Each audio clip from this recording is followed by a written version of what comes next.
रसूल अल्लाह वसल्लम अलैका या हबीब अल्लाह।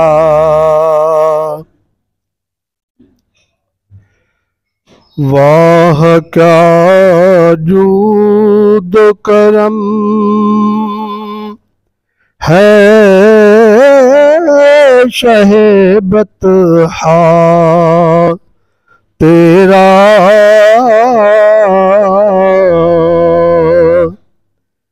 नहीं सुनता ही नहीं मांगने वाला तेरा, तेरे टुकड़ों पे पले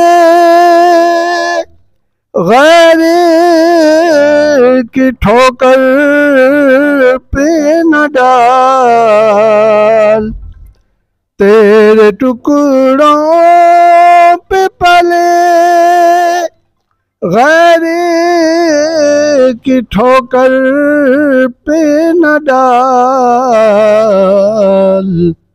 झिड़कियाँ खाए कहाँ आका छोड़ के सदका तेरा, वाह क्या जूद करम।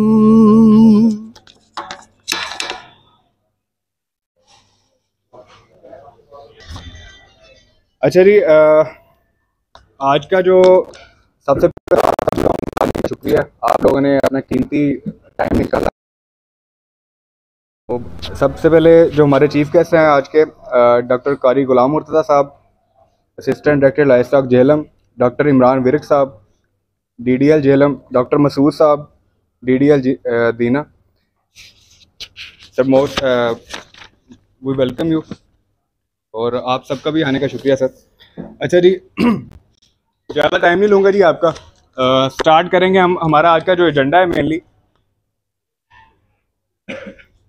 उसमें फर्स्टली मैं आपको थोड़ी सी ICA की जो है वो हिस्ट्री के बारे में थोड़ा सा बताऊंगा। देन हम अपने टेक्निकल टॉपिक की तरफ जो है उसके बाद आएंगे। सो फर्स्टली स्टार्ट करते हैं जी हिस्ट्री से। ICA basically ICA Pakistan limited imperial chemical industries के नाम से जो है 1944 में जो है इसका बुनियाद रखी गई। सबसे पहला जो है इसका ख्योड़ा में सोडा ऐश का प्लांट जो है वो बनाया गया। देन 1982 में ICA पाकिस्तान मैन्युफैक्चरर्स लिमिटेड, उस टाइम इसका नाम था ICA पाकिस्तान मैन्युफैक्चरर्स लिमिटेड के नाम से। देन 87 में जो है इन्होंने अपना पोलिस्टर का जो प्लांट है पोर्ट कासम में जो है बनाया 1998 में। देन 8 में जो है एक्जो नोबल, एक आपने नाम सुना होगा रिगार्डिंग पेंट्स एंड केमिकल्स, ठीक है। बेसिकली ये डच कंपनी थी जिसने एक्वायर किया ICA के काफ़ी बिजनेसेस को। देन 2012 में जो है पाकिस्तान के जो है वो ग्रुप है एक यूनस ब्रदर्स ग्रुप, तो उसने जो है वो काफ़ी बिजनेस थे जो एक्जो नोबल के उसने एक्वायर कर लिए। तो 2012 से ऑनवर्ड जो है वो ICA जो है वो एक पाकिस्तान बेस्ड कंपनी बन गई, ठीक है। इससे पहले जो था वो एक मल्टीनेशनल जो है ICA एक ब्रांड था। देन उसके बाद जो है इन्होंने अपने काफ़ी प्लांट्स जो थे इसकी मैन्युफैक्चरिंग फैसिलिटी को इन्होंने बढ़ाया, उसकी जो कैपेसिटी है वो इंक्रीज़ की, ठीक है। तो ऑनवर्ड इस तरह जो है वो ICA ने अपने मरहलात को जो है वो तय किया। देन हर कंपनी होती है उसका कोई ना कोई एक विजन होता है, तो ICA का मेनली जो विजन है As a partner of choice, we aspire to build our local and international footprint through sustainable growth and by creating value for all our stakeholders. So हमारा मकसद यही होता है कि आपको प्रोडक्ट्स की फार्म में, फैसिलिटीज़ की फार्म में, सर्विसेज की फार्म में एक ऐसी वैल्यू दी जाए जो कि ज़्यादा ड्यूरेबल हो और लॉन्ग लास्टिंग हो.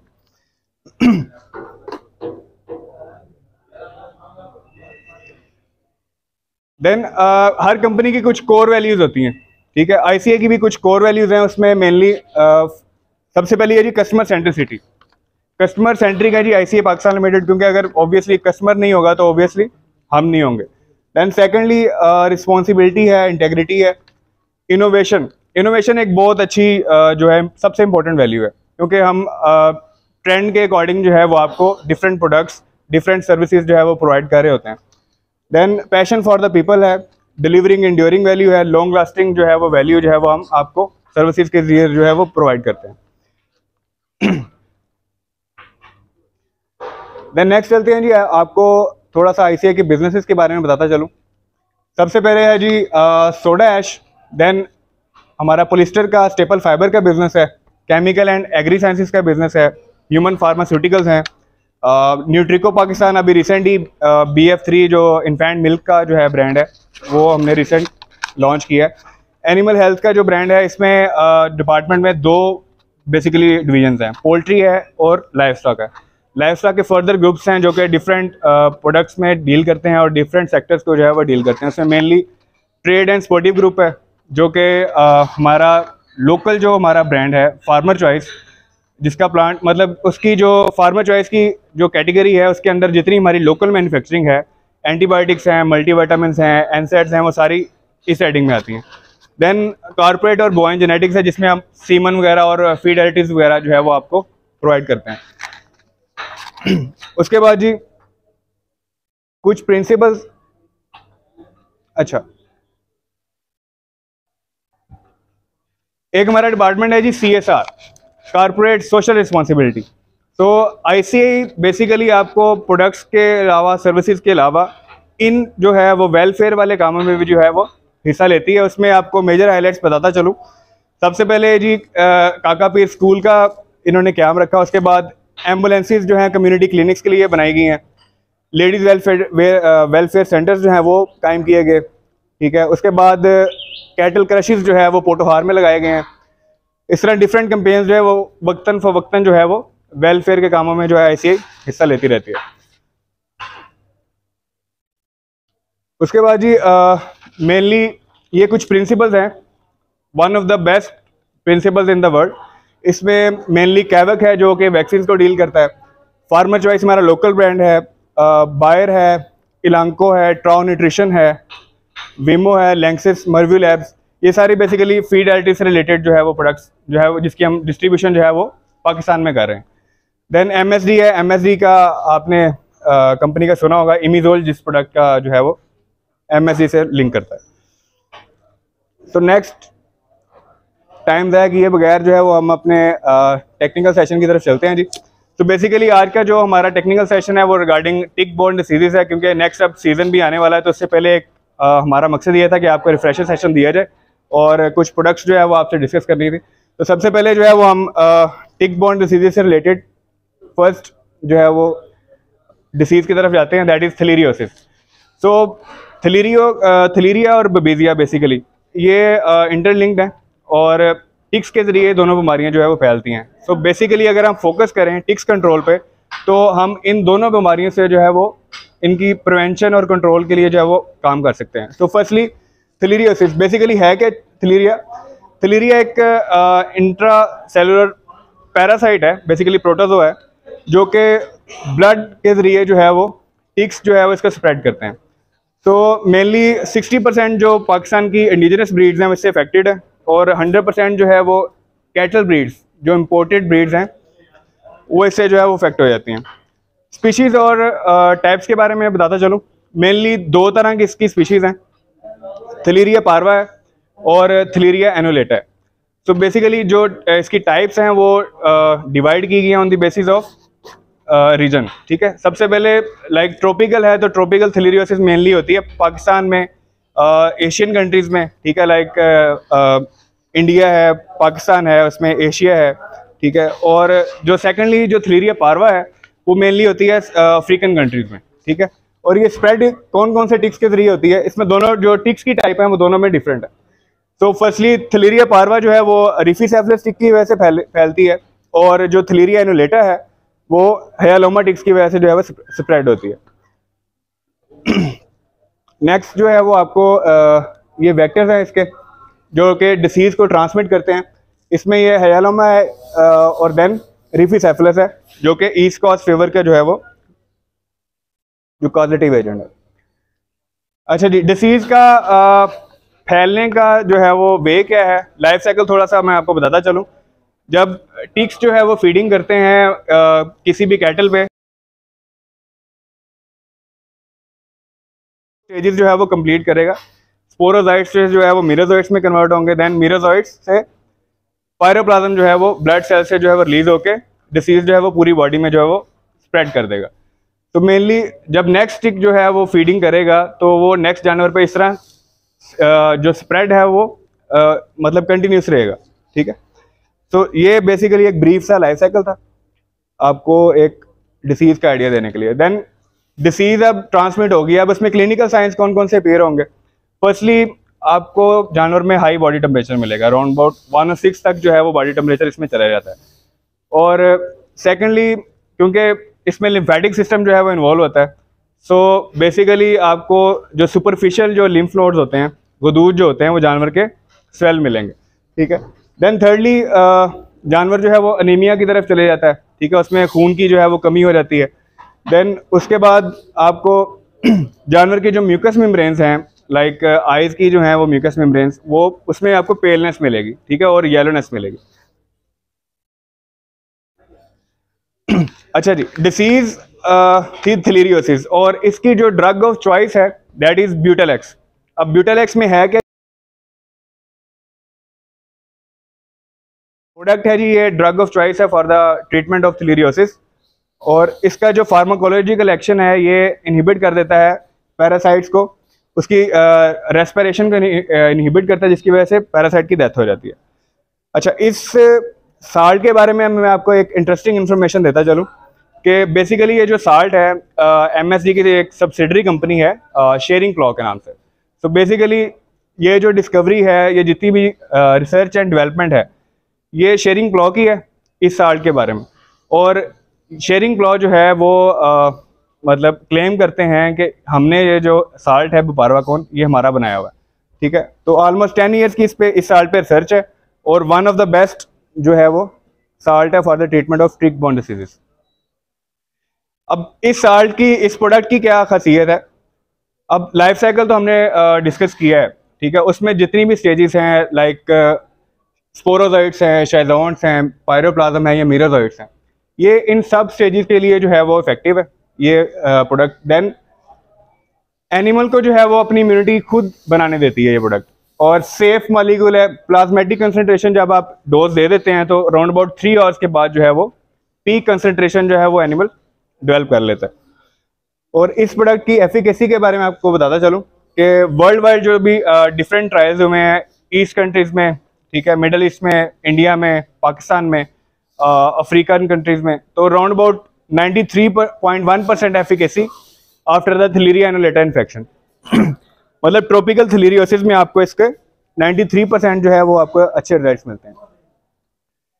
रूट ऑफ एडमिनिस्ट्रेशन की बात करें तो इंट्रामस्कुलर जो है वो रूट जो है वो रिकमेंडेड है ओनली बाय, अगर आप 10 ml से ज़्यादा आपकी डोजेज बन जाती है तो आप को रिकमेंडेड ये है कि आप 2 साइड्स पे जो है वो डोजेज को लगाएं, ठीक है। देन विड्रॉल टाइम्स बड़ा इंपॉर्टेंट होता है किसी भी प्रोडक्ट से रिलेटेड, क्योंकि हमने जो है वो मिल्क कंजम्पशन करना है, मीट जो है उसकी कंजम्पशन करनी है, तो मिल्क की जो है विड्रॉल टाइम वो अराउंड अबाउट 48 आवर्स तक है, और जो गोश्त है वो आप 42 डेज के बाद जो है वो यूटिलाइज कर सकते हैं।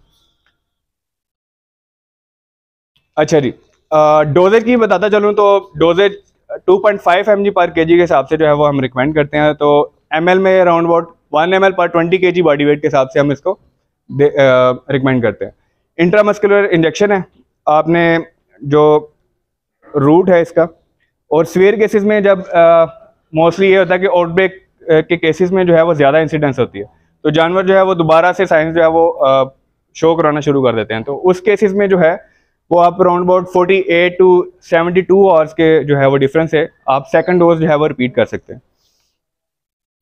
अच्छा जी, एक और इसमें इम्पोर्टेंट चीज़ है, क्योंकि इसमें जो है वो जानवर का जो इम्यूनिटी सिस्टम है, जिसको आप मुदाफ़ती निज़ाम कहते हैं, वो क्योंकि वीक हो जाता है इसकी वजह से। तो इस ड्यूरेशन में आपने जो भी वैक्सीन वगैरह जो प्लान की होती है, आप उसको जो है वो डिले कर दें, क्योंकि ऑलरेडी जानवर का इम्यून सिस्टम कंप्रोमाइज़ होता है। तो इस केस में आप देंगे तो आपको वैक्सीन के जो है वो वैसे रिजल्ट्स ही मिलेंगे।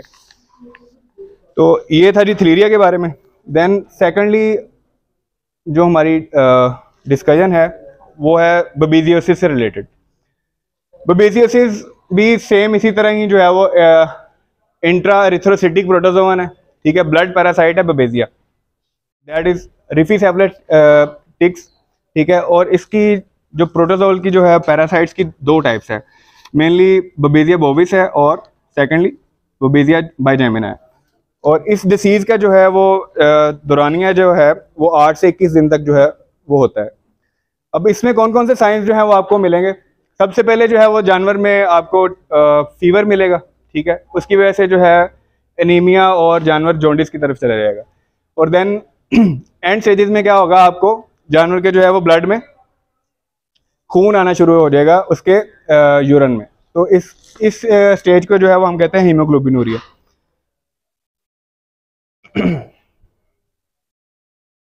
चलिए इसमें देखेंगे फर्स्ट एनीमिया हो गया जी। इसमें आप देखें कि जो जानवर की जो म्यूकस मेम्ब्रेन्स हैं आइज की, वो पेलनेस उसमें आपको दिखाई दे रही है। देन सेकंडली जॉन्डिस के साइंस आते हैं, उसमें आपको येलोनेस मिलेगी। और थर्डली जो है वो मेजर जो साइन है हीमोग्लोबिनूरिया, जिसमें आपको जानवर के यूरिन में जो है वो ब्लड की फॉर्म में जो है वो दिखाई देगा। अच्छा जी, ये थे कुछ science. Then mode of action की बात करते हैं जी। अमीडोकार्ब बेसिकली एक साल्ट है जो कि ड्रग ऑफ चॉइस है फॉर द बबेसियोसिस एंड एनाप्लाज्मोसिस। तो बेसिकली इसका मैकेनिज्म ऑफ एक्शन क्या है कि क्योंकि बबेसिया जो है वो होता है आरबीसीज के अंदर, ठीक है, और अमीडोकार्ब क्या करता है कि अमीडोकार्ब जाके आरबीसीज के साथ जो है वो बाइंड कर जाता है। अब इसमें हेल्दी आरबीसीज के साथ भी बाइंड करेगा और नॉन हेल्दी जो आरबीसीज हैं जिसमें पैरासाइट है उसके साथ भी जो है ये बाइंड कर जाएगा। अब होगा क्या कि एक न्यूट्रिएंट होता है इनोसिटोल, ठीक है, जो कि बबेसिया यूज करता है अपनी ग्रोथ के लिए, जिंदा रहने के लिए। अमीडोकार्ब क्या करता है कि इस इनोसिटोल को जो है वो इनहिबिट कर देता है, जिसकी वजह से जो है वो बबेसिया की डेथ हो जाती है। अब इसमें मेन जो इम्पोर्टेंट पॉइंट है जो आपको समझाने वाला है वो है जी कि इसमें बबेसिया जो है अमीडोकार्ब बाइंड करेगा आरबीसीज के साथ और हेल्दी और नॉन हेल्दी दोनों के साथ। अब जो हेल्दी आरबीसीज के साथ बाइंड करेगा, जो नॉन इन्फेक्टेड सेल्स होंगे, तो उसकी वजह से हम कहते हैं कि ये एक्ट करेगा एज अ प्रोफिलैक्टिकली अगेंस्ट द बबेसियोसिस। मतलब आप इसको सिर्फ ट्रीटमेंट के केसेस में जो है वो जानवर में आप नहीं दे सकते, उसके अलावा जो है वो आप प्रिवेंशन के तौर पे भी जो है वो इसको इस्तेमाल करवा सकते हैं। तो प्रोफिलैक्सिस की बात करते हैं कि प्रिवेंशन में हम इसको कब कब दे सकते हैं और कैसे दे सकते हैं। तो सबसे पहले तो ये है जी कि आपका एक हर्ड है, ठीक है, number of animal like 30 animals हैं, आपके 1 या 2 एनिमल्स में जो है वो बबेसिया पॉजिटिव आ गया, ठीक है। अब बाकी फ्लॉक जो है वो नॉन इन्फेक्टेड है।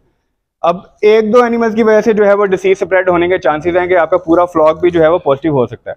तो इस केस में जो है वो आप क्या करेंगे, प्रोफिलैक्टिक डोज जो है वो जानवर को लगाएं जो कि हेल्दी एनिमल्स हैं, जो अभी नॉन इन्फेक्टेड हैं, ठीक है। उससे क्या होगा कि जानवर जो है डिसीज इंसिडेंस में जब डिसीज आउटब्रेक आएगी तो उस केस में जो डिसीज की वायलेंस होगी, जो नुकसान होगा वो बहुत कम हो जाएगा उसकी वजह से, ठीक है।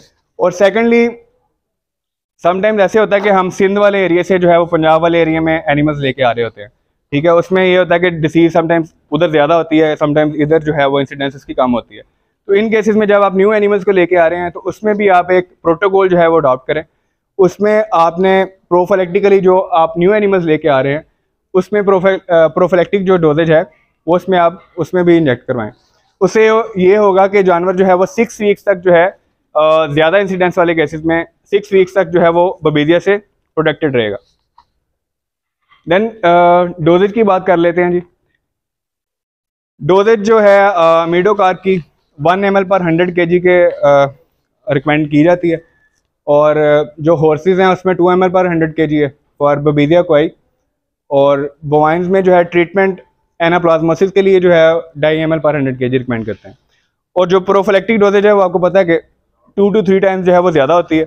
तो रूमिनेंट्स में 2.5 ml पर 100 kg के हिसाब से आप जो प्रिवेंटिव डोज है या प्रोफिलैक्टिक डोज है वो आप जानवर को लगा सकते हैं।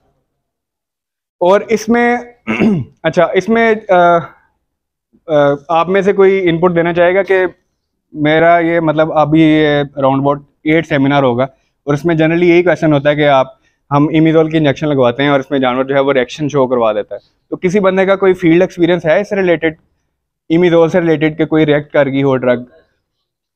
होता है, ठीक है। अच्छा, उसमें जी डॉग में रिएक्ट कर जाती है, ठीक है। अच्छा, उसमें ये होता है कि अब जब समटाइम्स ऐसे होता है कि जानवर ना वर्स्ट केस सिनेरियो में आ रहा होता है, हाई बॉडी टेम्परेचर उसका होता है और वो वीओस के पास लेके आ रहे होते हैं। तो उसमें उस केसेस में ये है कि जानवर को फर्स्टली स्टेबल करना चाहिए, क्योंकि हाई बॉडी टेम्परेचर है, आप इमिजोल लगाएंगे तो ऑब्वियसली रिएक्शन तो हो गई। तो फर्स्टली आप क्या करेंगे, उसके टेम्परेचर जो है उसके जो नॉर्मल्स हैं उसको आप नॉर्मल पे लेके आएँ, ठीक है। उसका बॉडी टेम्परेचर उसको स्टेबल करें, ठीक है। अगर उसका बॉडी टेम्परेचर सब नॉर्मल है तो आप उसको वाइटामिन वगैरह या ड्रिप्स वगैरह भी जो है वो इन्फ्यूज़ कर सकते हैं। जब जानवर स्टेबल हो जाए उसके बाद जो है वो आप इमिजोल की तरफ आएँ, ठीक है। और ट्राई करें कि आप इमिजोल लगाने से पहले जो है वो एट्रोपिन जो है वो इंजेक्ट कर लें। उससे ये होगा कि जानवर जो है वो रिएक्शन जो है वो नहीं देगा उसके बाद। यस,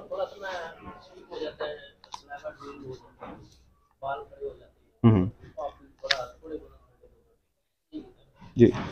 समटाइम सर ऐसे भी होता है कि वो जानवर जो है ना वो स्टेबल नहीं होता है, और वो आते साथ ही जो है ना, या जनरल प्रैक्टिस होती है कि वो इंसर्ट कर देते हैं। उसकी वजह से ये भी हमें फील्ड से रूट और आईएम रूट जो है वो आप यूटिलाइज कर सकते हैं। समराइज करता हूँ जी इस प्रोडक्ट को, इमिजोल को, कि अब क्यों और कब इसको जो है वो यूटिलाइज करवाना चाहिए। सबसे पहले तो है प्रूवन ट्रीटमेंट है फॉर बबीदियोसिस, ठीक है, और रिसर्च बेस्ड प्रोडक्ट है, सेफ टू यूज़ है, और डिफरेंट केमोथेरेप्यूटिक एजेंट्स जो हैं उनके साथ भी आप इसको इस्तेमाल करवा सकते हैं। और सबसे इम्पोर्टेंट बात यह है कि आप इसको प्रिवेंटिव डोजेज के तौर पे जो है वो यूटिलाइज करवा सकते हैं, जिसकी वजह से जानवर को जो है वो डिसीज प्रेवलेंस से पहले ही आपको जो है वो जानवर प्रोटेक्शन मिल जाएगी। मिल्क विड्रॉल इसमें आपको 2 डेज़ का है, और अराउंड अबाउट 28 डेज़ का जो है वो मीट विड्रॉल टाइम है।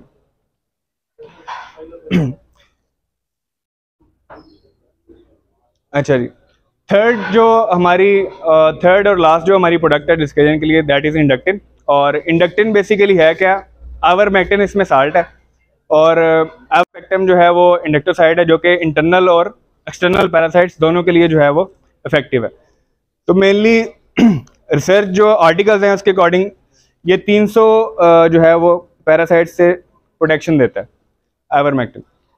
और इस साल्ट की जो है वो खासियत क्या है कि इसकी एब्जॉर्प्शन रेट बहुत अच्छी है। स्मॉल डोज में जो है वो डिफरेंट जो है बॉडी के ऑर्गन्स में ये अच्छी तरह जो है वो फैल जाता है। उससे फ़ायदा क्या होता है कि जितने भी जीआईटी के वर्म्स हैं, लंग्स के हैं, स्किन से रिलेटेड हैं, तो ये उस पर सब के जो है वो इफेक्टिव लेवल जो है वो बॉडी में बना देता है। और राउंड अबाउट 24 to 30 डेज तक जो है वो जानवर जो है वो डिफरेंट पैरासाइट से जो है वो प्रोटेक्टेड रहता है। इंडिकेशंस की मैं बात करूं तो मेनली आपको जानवर में इस तरह के साइन मिलेंगे, उसकी जो स्किन है वो आपको रफ मिलेगी, ठीक है, हेयर लॉस मिलेगा, आइज में से जो है वो डिस्चार्ज आना शुरू हो जाएगा, लैक्रिमेशन जिसे कहते हैं। देन एक्सटर्नल पैरासाइट्स की उसमें प्रेजेंस होगी, टिक्स की प्रेजेंस होगी, देन डायरिया के केसेस आपको मिल सकते हैं। सो इन सब कंडीशंस में जो है ये लंग वर्म्स के लिए, आई वर्म्स के लिए, माइट्स के लिए, ठीक है, लाइस हैं, उसके अलावा एक्टोपैरासाइट्स हैं, तो उन सब के लिए जो है ये इफेक्टिव होता है। डोजेज और रोट ऑफ एडमिनिस्ट्रेशन जो है वो 1 ml पर 50 kg के हिसाब से जो है वो हम इसकी डोजेज है, और राउंड अबाउट हम इसको सब कट रूट के जरिए जो है वो एडमिनिस्टर जो है वो करवा सकते हैं।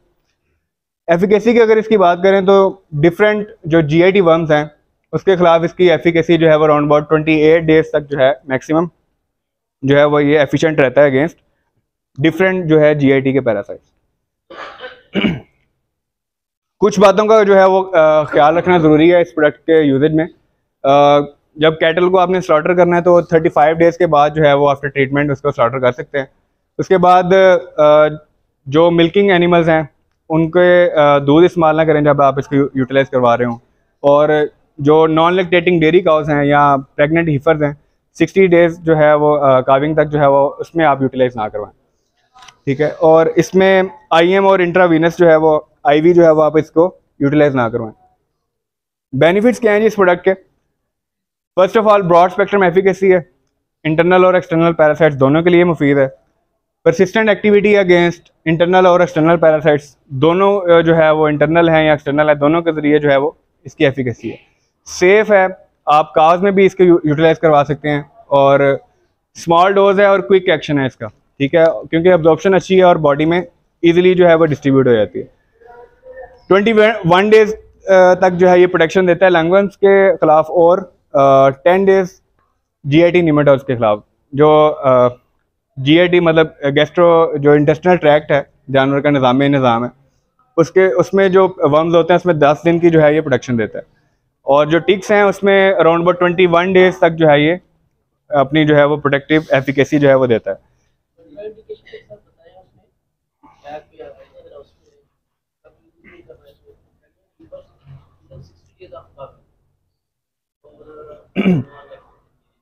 जो लास्ट ट्राइमेस्टर में जो है वो आप इसको यूटिलाइज ना करवाएं, ठीक है। और जो प्रेग्नेंट हीफर्स हैं नॉन लैक्टेटिंग डेयरीज काउज हैं, ठीक है, with in 60 days of calving जो है वो आप यूटिलाइज ना करवाएं, उससे पहले आप इसको यूटिलाइज करवा सकते हैं।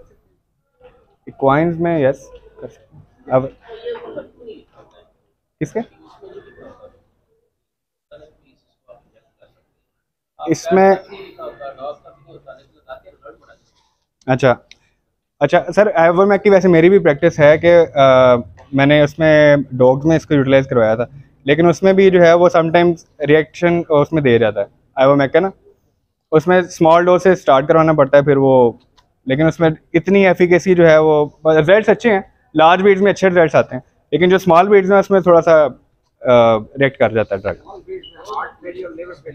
यस, पाया जाता है डॉग्स में, उसको डैमेज करता है जिसके वजह से हार्ट अटैक होता है।